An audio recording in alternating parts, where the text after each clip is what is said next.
வணக்கம் நண்பர்களே. கல்லை வைரமாக்கும் தந்திரம். நீங்கள் இந்த வீடியோவை முழுமையாக கேட்டீங்க, இதை சப்ஸ்கிரைப் பண்ணிங்கன்னா உங்களுக்கும் அந்த கல்லை வைரமாக்க தந்திரத்தை நான் சொல்லிக் கொடுப்பேன். சரிங்களா? வீடியோக்குள்ளே போயிடலாமா? அது ஒரு ஜென் குரு கிட்ட பார்த்திங்கன்னா, ஒரு சாதாரண ஒரு மனிதன் போயிட்டு தியானம் கற்றுக்கலாம், தியானம் பழகலாம் அப்படின்னு போயிட்டு அவர்கிட்ட போயிட்டு கற்றுக்கிட்டு இருக்காரு. ஒரு 4 நாள் ஒரு வாரம் போகிறாரு. போயிட்டு கற்றுக்கிறாரு. அப்படின் போது அவருக்குள்ள ஒரு ஆர்வம் அதிகமாகிடுச்சு. நானும் புத்தராகணும், நான் பெரிய ஞானி ஆகணும், பெரிய குருவாக்கணும், எல்லாருக்கும் உபதேசம் பண்ண போகிறேன் அப்படின்னு சொல்லிட்டு ரொம்ப நேரம் கண்ணை மூடி உட்காந்துட்டுருக்காரு.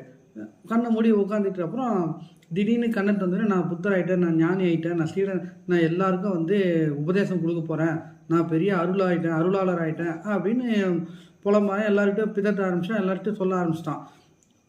ஊர் மக்கள்லாம் அப்படியே திரண்டு பார்க்குறாங்க. அந்த இடத்துல அவர் குரு வர்றாரு. என்னப்பா இங்கே இவ்வளோ பேர் கூட்டத்தை வச்சு நீ என்ன பண்ணிகிட்ருக்க, நீ என்ன செய்கிற அப்படின்போது, குருவே நான் உங்களை காட்டிலும் ஒரு பெரிய குருவாயிட்டேன், ஒரு ஞானி ஆகிட்டேன் அப்படின்றாரு. என்னப்பா சொல்கிற? ஆமாம், நான் தியானம் பண்ணேன். எப்பா நீயே 1 வாரம் 4 நாள் தான் ஆகிட்டு, ஆனால் நீ அதுக்குள்ளே இப்படி ஆகிட்டியா அப்படின்னு கேட்டு, சரி அவர் குரு என்ன பண்ணால் அமைதியாக ஒரு கீழே இருக்கிற கல் எடுத்து மேலே தூக்கி போட்டு பிடிச்சிட்ருக்காரு. ரொம்ப நேரமாக பண்ணுறாரா. இவருக்கு நம்ம ஆளுக்கு ஒரு மாதிரி வெறுப்பில், என்ன குருவே நான் எவ்வளோ பெரிய விஷயம்னு சொல்கிறேன், ஒரு ஞானி ஆகிட்டேன், குருவாயிட்டேன், நீங்கள் என்ன சாதாரணமாக ஒரு கல்லை தூக்கி மேலே போட்டு விளையாடிட்டு இருக்கீங்களே? இல்லைப்பா, நான் கல்லை தூக்கி போட்டு விளையாடலை, இந்த கல்லை நான் வைரமாக மாற்றுறேன் அப்படின்னு சொல்கிறாரு அந்த ஜென் குரு. அதுக்கு இந்த சீடன் சொல்கிறாரு, என்ன சொல்கிறீங்க, இந்த கல்லை எத்தனை முறை மேலே தூக்கி போட்டாலும் அது வைரமாக மாறாது, அது சாதாரண கல்லாக தான் இருக்கும். சரிப்பா, நீ எந்த உழைப்புமே இல்லாமல், எந்த முயற்சியுமே இல்லாமல், எந்த சாதகமும் செய்யாமல் நீ ஒரு 4 நாள் வகுப்பு நான் ஞானி ஆகிட்டேன், குருவாயிட்டேன்னு சொல்கிறேன், இது மட்டும் எந்த வகையில் நியாயம் அப்படின்னு கேட்கும்போது அப்போ தான் அவருக்கு தான் செய்த தவறு என்னன்னு புரிஞ்சுது. இப்போ இது மாதிரி தான் நாமளும் என்ன பண்ணுவோம், நம்ம கூட இருக்கிறவன் யாராவது ஒருத்தர் ஜிம்முக்கு போவான். நாமளும் ஜிம்முக்கு போனோம், ஃபிட் ஆகணும்னு போவோம்.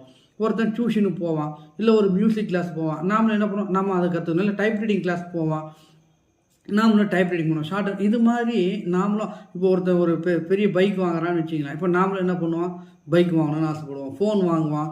இதை மாதிரி நம்மளுடைய மனசு அலைப்பாயும் போது நாமளும் அது மேலேயே அலைப்பாஞ்சு அது நேரத்தையும் காலத்தையும் பணத்தையும் விரயம் செய்கிறோம்.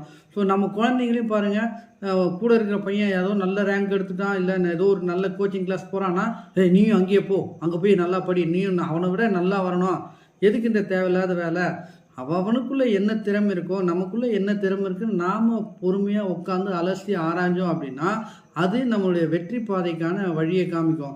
அதை விட்டு அடுத்தவன் என்ன செய்கிறான், அடுத்தவன் போல் நாம் வரணும்னு நம்ம என்றைக்கு ஆசைப்படுறோம், அதுக்கான வேலையில் செய்யணுமோ அது நமக்கு வெற்றி.